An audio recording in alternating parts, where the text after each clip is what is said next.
গণতন্ত্র হত্যাকারী গম ও আয়নাগরের কারিগর শেখ হাসিনাকে ভারত আশ্রয় দিলে স্বাভাবিকভাবে তাদের সাথে সম্পর্কের চির ধরবে, এটাই বাস্তব।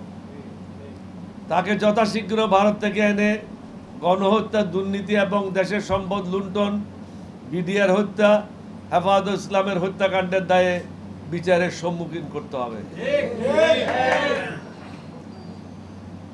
যে সমস্ত হাই কমিশনার ও রাষ্ট্রদূত প্রকাশ্যে আওয়ামী লীগের পক্ষ অবলম্বন করেছিল তাদেরকে চাকরি থেকে বরখাস্ত করতে হবে। মনে রাখবেন, অবসর নয়, বদলি নয়, সোজা বাড়ি পাঠাতে হবে। দুর্নীতি বা সাবেক মন্ত্রী, এমপি বা নেতা যারা বিভিন্ন সেনানিবাসে আশ্রয় নিয়েছে বা লুকিয়ে আছে, তাদেরকে আয়নাঘরে রেখে স্বরাষ্ট্র মন্ত্রণালয়কে অবহিত করতে হবে। কারণ তারাই আমাদের জন্য আয়নাঘর করেছিল। এখন তাদেরকে আয়নাঘরে রেখে আয়নাঘর কিরকম লাগে শ্বশুর বাড়ি, এটা তাদের দেখা উচিত। এবং আইএসপিআর এর মাধ্যমে সংবাদপত্রে খবরগুলি প্রকাশ করুন। তাদেরকে জামায় আদর রাখার কোনো কারণ নেই।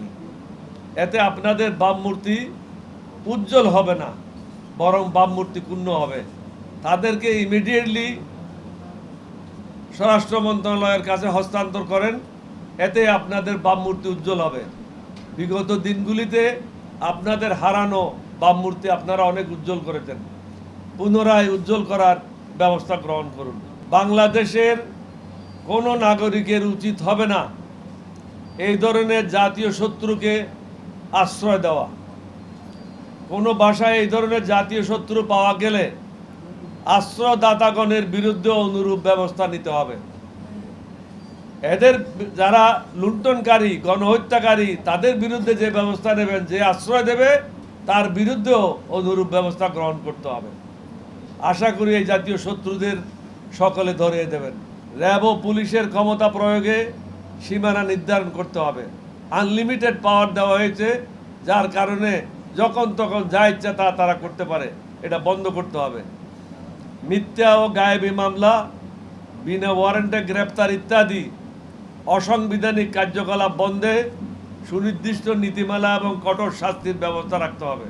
ভবিষ্যতে সমস্ত পর্যায়ে সুষ্ঠু নির্বাচনের জন্য প্রয়োজনীয় আইন এবং বিধিমালা প্রণয়ন করতে হবে।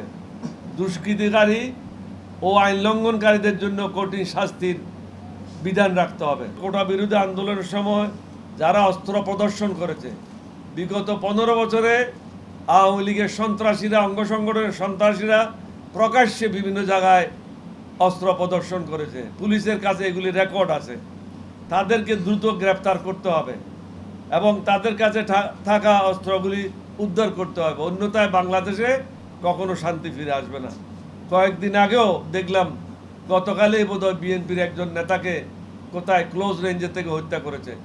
অস্ত্র উদ্ধারেরটা প্রায়োরিটি ভিত্তিতে, অগ্রাধিকার ভিত্তিতে ব্যবস্থা গ্রহণ করতে হবে। এখন চাঁদাবাজি ব্যাপক হারে শুরু হয়েছে। চাঁদাবাজদেরকে চিহ্নিত করতে হবে, গ্রেপ্তার করুন, তাদের বিরুদ্ধে কঠোর ব্যবস্থা নেন।